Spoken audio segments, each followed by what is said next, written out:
สวัสดีค่ะพ่อแม่พี่น้องสวัสดีFCทุกท่านเนาะค่ะกลับมาพบมาพอกับเจตาพารวยคือเก่าค่ะ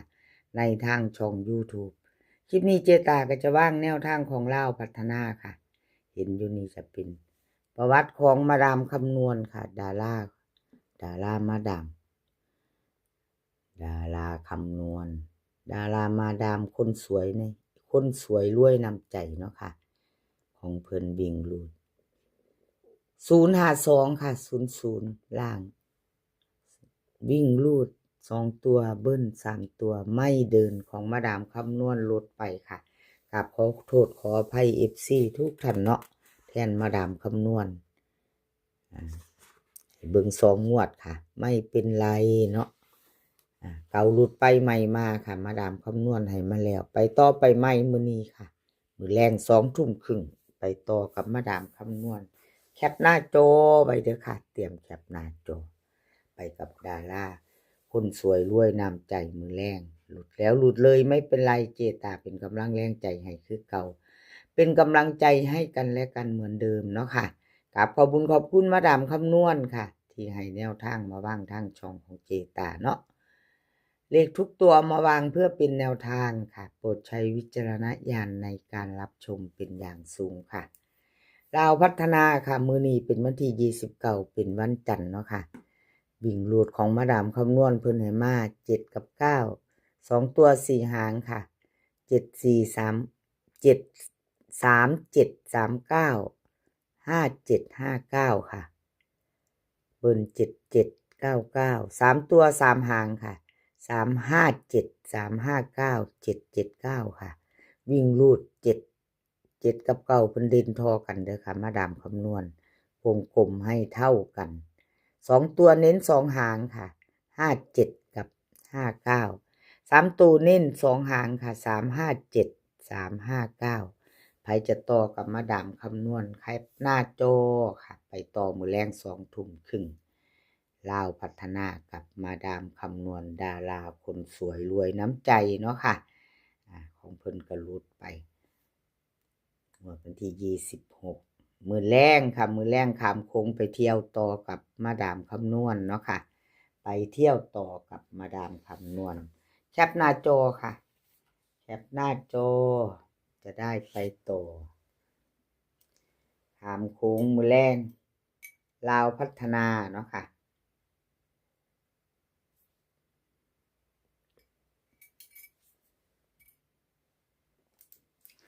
มาดามคำนวณดารามาดามคนสวยรวยน้ำใจเอาแคปหน้าจอแล้วไปต่อค่ะ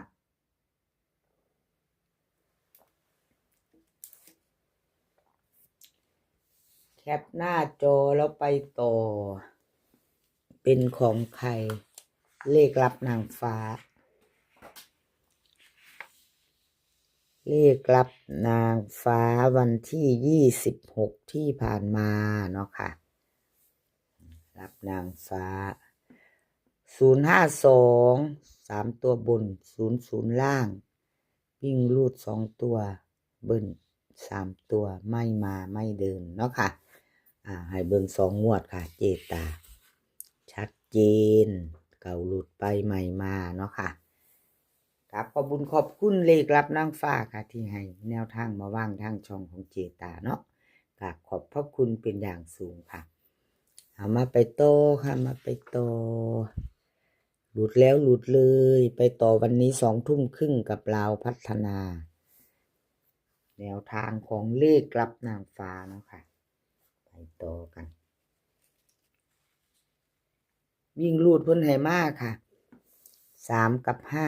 2 ตัว4 หาง3 9 3 3 1 5 9 5 1ค่ะเบิ้ล33กับ55 3 ตัว359 351 335วิ่งรูดล่อง3เด่น5ตัวเดียวค่ะเน้น2 หาง2 ตัว59 51 3 ตัวค่ะเน้นให้3 ตัว2 หาง359 351ค่ะแคปหน้าจอค่ะใครจะไปต่อกับเลขลับนางฟ้าเนาะค่ะคลิปนี้จะมี4 เซียนดังเนาะค่ะ มาดามคำนวณเลขรับนางฟ้าเลขมีที่มาชอเชษชัยนะคะสี่เสี้ยนดับชอบของผู้ใดกระถาจัดของผู้นั้นเนาะค่ะชอบก็จัดขัดก็ผ่านกับขอบุญขอบคุณเลขรับนางฟ้าเลขรับนางฟ้าหลายๆเด้อค่ะที่ให้แนวทางมาวางทางช่องเนาะกับขอบพระคุณเป็นอย่างสูงแล้วก็มาดามคำนวณค่ะกับขอบบุญขอบคุณหลายๆที่ให้แนวทางมาวางทางช่องจีบตาอยู่ตลอดเนาะค่ะให้ด้วยดีเสมอมากับขอบพระคุณหลายๆช่อเชษชัยใครเห็นอยู่นี่ช่อเชษชัย5052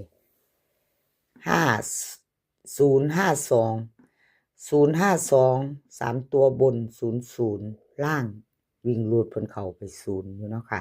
แล้วเพิ่นก็มาเข้าตัวล่างช่อเชษชัยหนุ่มน้อยหน้ามนต์คนรูปหล่อเนาะค่ะช่อเชษชัยเข้า00ค่ะ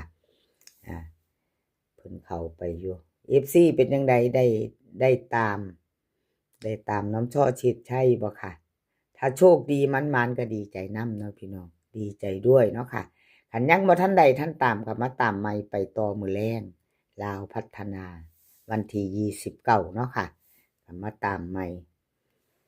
ไปใหม่กับช่อเชษชัยมื้อแลงเนาะค่ะไปใหม่ไปต่อ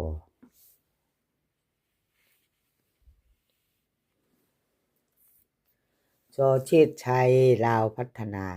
วิ่งรูดค่ะ9กับ1 2ตัว4หางค่ะ92 94 12 14เบิ้ลค่ะ99 11 3ตัว3หาง912 914 991วิ่งรูดเด่นทอกันเด้อค่ะช่อเชษชัยวงกลมให้ถึง9ถึง1ค่ะ2ตัวเพิ่นเน้น2หาง92กับ12ค่ะ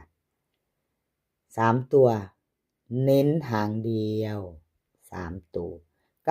912ค่ะเอาแคปหน้าจอใครจะไปต่อกับช่อเชษชัยเนาะค่ะกราบขอบุญขอบคุณช่อเชษชัยหลายๆค่ะที่ให้แนวทางมาวางทางช่องกราบขอบพระคุณเป็นอย่างสูงเนาะค่ะแคปหน้าจอไว้ค่ะรุ่นมือแรง2 ทุ่มครึ่งกับลาวพัฒนาเนาะค่ะแคปหน้าจอจะได้ไปต่อเป็นของใคร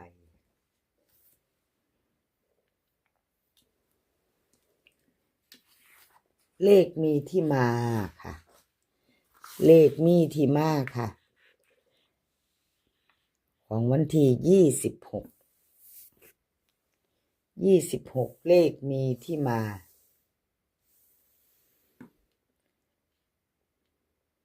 วิ่งลูด2ตัวเบิ้ล3ตัวบ่มาเนาะค่ะบ่เดิน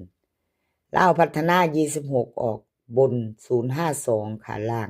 00เลขมีที่มาหลุดไปค่ะครับขอโทษขออภัย FC เนาะค่ะที่เลขมีที่มาเพิ่นหลุดไป2 งวดติดเนาะค่ะก็บ่เป็นหยังเลขทุกตัวมาวางเพื่อเป็นแนวทางเนาะค่ะเป็นเพียงแนวทางค่ะพี่น้อง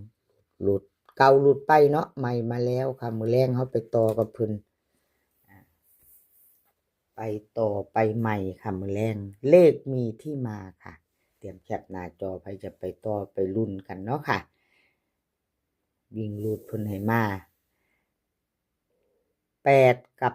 9 2ตัว4หางค่ะ80 90 82 92เบิ้ล88 99 3ตัวค่ะ3ตัว3หาง890 892